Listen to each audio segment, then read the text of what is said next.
Hello guys, വെളുപ്പാങ്കാലത്ത് കെട്ടവും പാണ്ടൊക്കെ കെട്ടിട്ട് വീട്ടിലോട്ട് പോകാനാണ് നിൽക്കുന്നതെന്ന് നിങ്ങൾ കരുതിയിട്ടുണ്ടെങ്കിൽ നിങ്ങൾക്ക് തെറ്റിപ്പോയി. ഞങ്ങൾ പോകുന്നത് കാർത്തൂൻ്റെ വീട്ടിലേക്കാണ്. അതെ, കാർത്തൂൻ്റെ കല്യാണം കൂടാനായിട്ട്. ഏകദേശം ഒരു കൊല്ലത്തിന് മുന്നേ ഞാൻ കാർത്തൂൻ്റെ എൻഗേജ്മെന്റ് വീഡിയോ ഇട്ടിട്ടുണ്ടായിരുന്നു. ഇപ്പം അതാ കാർത്തൂൻ്റെ കല്യാണമായി.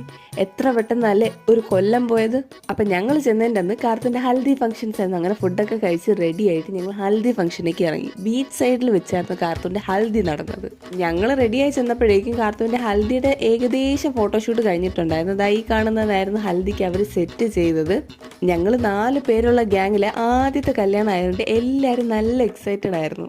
ഈ കാണുന്നതാണ് കാർത്തൂൻ്റെ സ്വന്തം കുട്ടി അനിയൻ. ഞങ്ങൾ അവൾക്ക് ഹൽദി ഇടാൻ പോയിട്ട് അവൾ ഞങ്ങളുടെ മുഖത്തും കൂടി വാരി മഞ്ഞൾ തേച്ചിട്ടുണ്ടായിരുന്നു. ഏകദേശം നൈറ്റൊക്കെ ആയപ്പോഴേക്കും ഹൽദി ഫംഗ്ഷൻ കഴിഞ്ഞിട്ടുണ്ടായിരുന്നു. എന്നിട്ട് ഞങ്ങൾ വീട്ടിൽ വന്ന് അവളുടെ റൂമിൽ തന്നെ അവൾക്ക് ചെറുതായിട്ടൊരു ബ്രൈഡ് ടു ബി കൊടുത്തിട്ടുണ്ടായിരുന്നു. കാരണം ബ്രൈഡ് ടു ബി കൊടുക്കാനൊരു സാവകാശം ഞങ്ങൾക്ക് കിട്ടിയില്ലായിരുന്നു. അങ്ങനെ അവളുടെ റൂമിൽ തന്നെ ഞങ്ങൾ അവൾക്ക് വേണ്ടി ഒരു ചെറിയ കേക്കും ചെറിയ ഡെക്കറേഷനിൽ അവൾക്കൊരു ബ്രൈഡ് ടു ബി കൊടുത്തിട്ടുണ്ടായിരുന്നു. ഇതൊരു ബ്രൈഡ് ടു ബി ആയിട്ട് കണക്കിലെടുക്കാൻ പറ്റുമോ എന്ന് അറിയത്തില്ല, പക്ഷെ ഞങ്ങൾ എല്ലാവരും ഭയങ്കര ഹാപ്പി ആയിരുന്നു. അങ്ങനെ ഹൽദി ഫംഗ്ഷനും ബ്രൈഡ് ടു ബിയും എല്ലാം കഴിഞ്ഞ് സെറ്റിൽ ആയപ്പോഴേക്കും നമ്മൾ പിന്നെ കുറച്ച് നേരം പാട്ടൊക്കെ ഇട്ട് ഡാൻസ് കളിച്ചു. അപ്പം ഇന്നത്തേക്ക് ഇത്രയേ ഉള്ളൂ. ബാക്കി വിശേഷം പിന്നെ.